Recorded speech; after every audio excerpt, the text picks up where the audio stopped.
Hey, what's up, you guys? Welcome back to my channel. I am Key.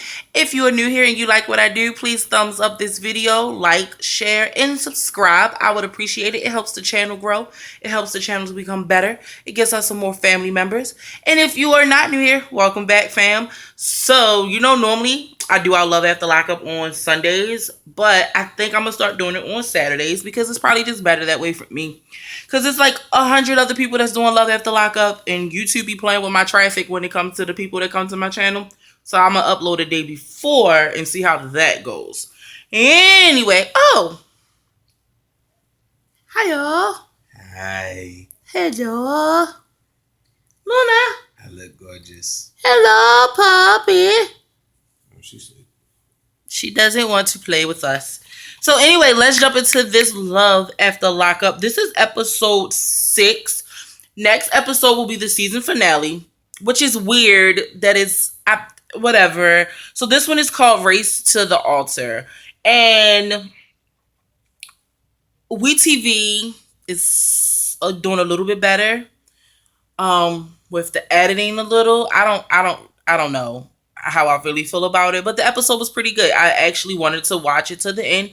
I didn't feel like it was super duper boring. So let's jump into this one. We have been starting off with Jonna and Garrett a lot lately. And I really just think it's because they're the most confrontational couple outside of Lamar and Andrea.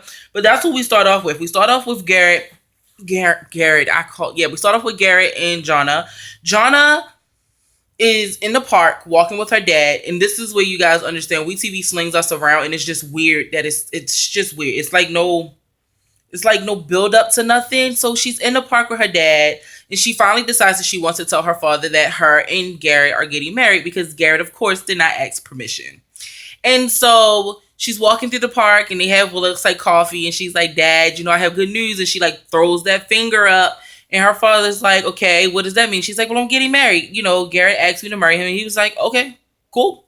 And so she's like, "You don't seem excited." And the father's like, "I'm not the one getting married. You're the one getting married. So, okay, I hope that this means that you guys are just engaged.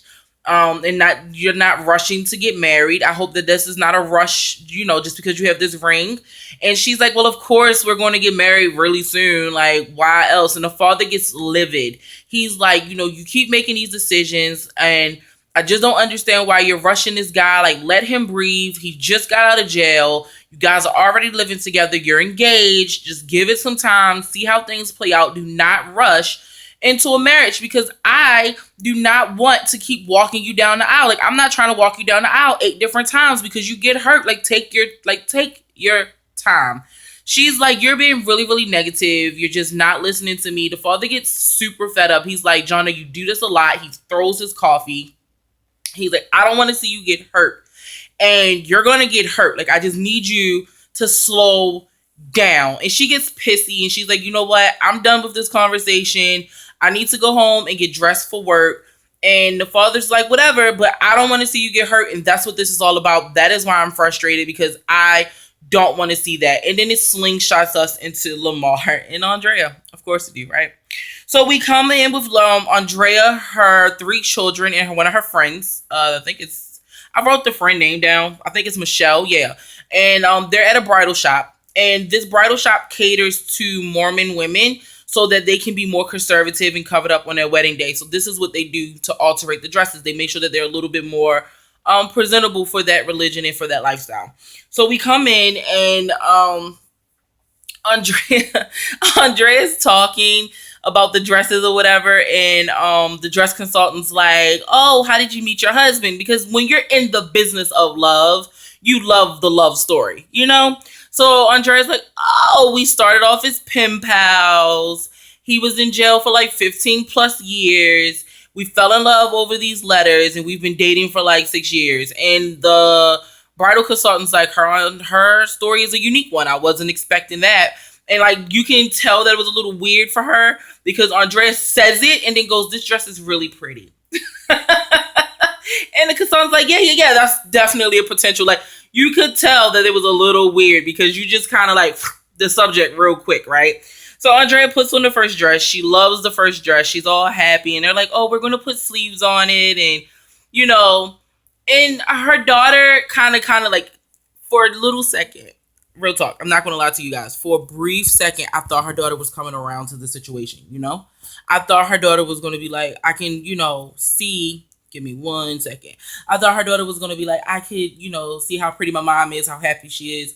But the daughter was like, it's just hitting me that she's getting married and she's marrying a guy that I don't know.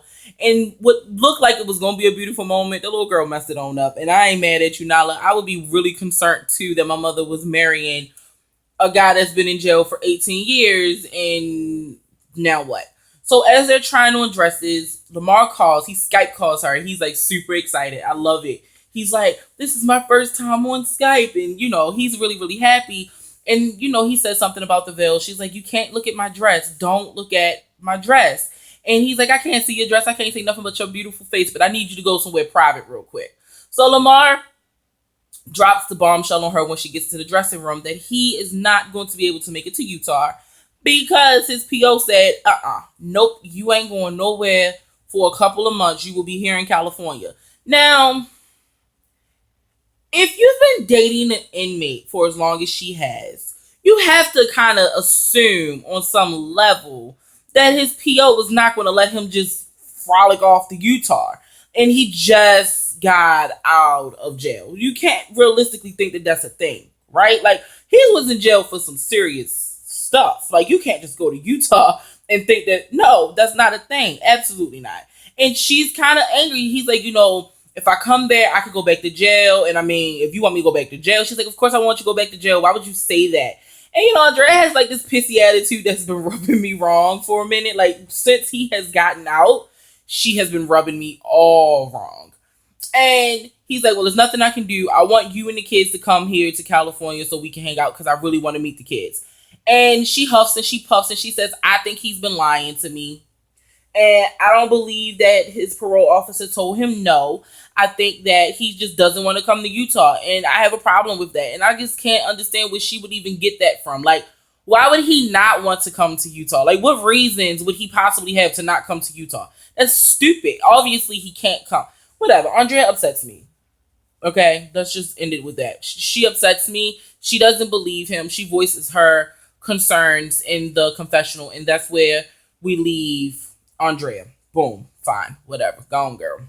So we end up with Scott and Lizzie. Now, Scott is in the yard doing yard work. He looks like he is super pissed off. And I'm feeling like the producers was like, listen, just pick up these scissors, these gardening scissors, and just start cutting as angrily as you can and just look mad because it looked so planted. Like, who cut? Whatever. He out doing yard work and his best friend shows up. And she's like, where have you been? I've been calling you. You're not answering your phone. Like, she pulled up on him. She did the black girl move. She just pulled up on the house. Like, where you been? And he just blurts it all out to her. Like, well, Lizzie is going to probably get more time because she was caught with drugs. And she's like, oh, really? Won't you just send her some more money? Because maybe, you didn't send her enough money and that's why she got caught with the drugs. He's like, haha, real funny. That's really not the time for that.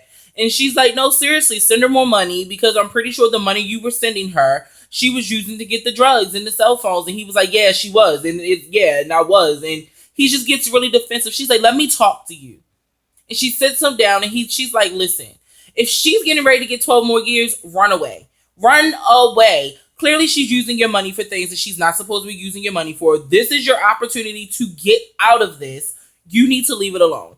And Scott says, but my loyalty. And I want to punch Scott in the throat. What loyalty? She's clearly not loyal to you. She's taking your money and doing things that she's not supposed to do. Like, I have to imagine that you know this, right, Scott? Like, you cannot think that this is a love thing anymore.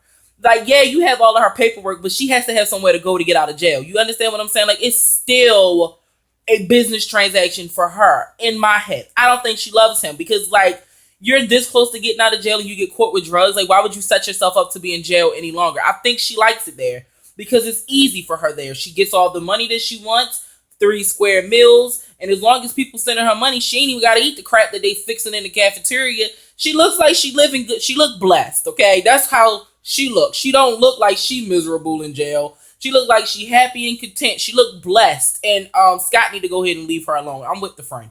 Leave her alone. And Scott goes on to tell her that he spent another $14,000 on a lawyer because if she gets a defense attorney, she's going to end up in jail. And the friend's like, listen, huh? Yeah, he spent another $14,000.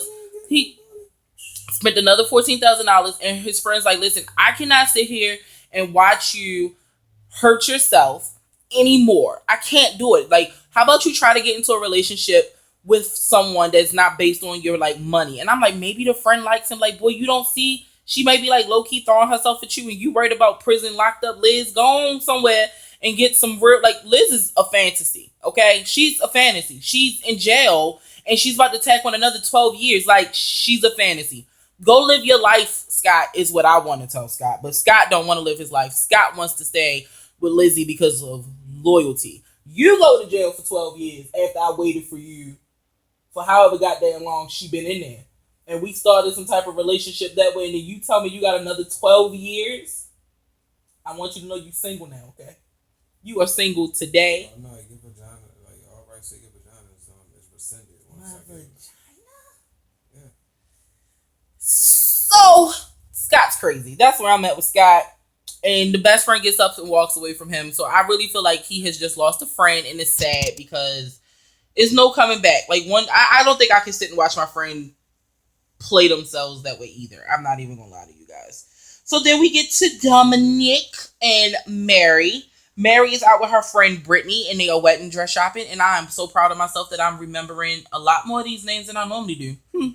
So she's out with her friend Brittany, and they are wedding dress shopping. And Mary has made an executive decision to not tell Dom that she's going to go out wedding dress shopping because of the argument that they had prior to the visit to the wedding dress shop. Basically, he told her that he's going to have to wait at least a year. Oh, the sun's going down.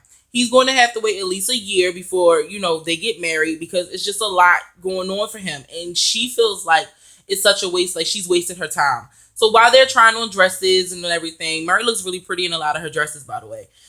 She talks to Brittany and she tells Brittany, I don't even know why I'm here. I feel like a fool.